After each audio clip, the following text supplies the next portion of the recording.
I think, you know, what you said about writing about what you're passionate about is at the crux of it. And I think it's the same if you are a speaker.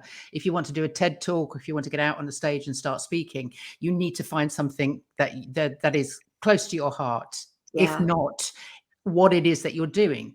And most business owners, I find, are doing what they're doing because it's a passion, because there's something in what they've always wanted to do is the reason behind their business. So that is always either the subject matter for a book or whatever that niche is, whether it's the reason for you to step on a stage, but it needs to be a passion. You need to be able to talk about it authentically and passionately.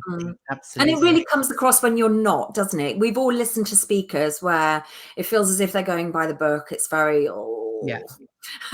and equally, we've listened to speakers who are incredibly passionate about their subject, and it just lifts you. It's all about the energy for me. I think if the energy is behind something. So that's sort of a nice segue into the question that I always ask, which is what makes a good speaker good and a bad speaker suck, in your opinion? Oh, gosh. I think with a good speaker, see, this is a tricky one for me to answer because I don't feel like I'm necessarily there. I don't feel like I'm the judge of whether I'm a good speaker or not. But I think. But what about other speakers then? Yeah, so I think that the energy is a really important thing that is quite often overlooked. So somebody could be incredibly academically capable. They could know their subject inside out.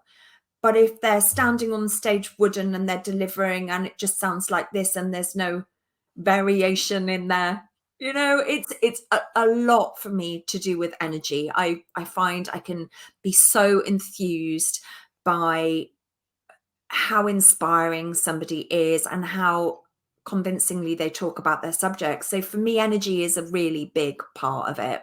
It's not necessarily being the most polished.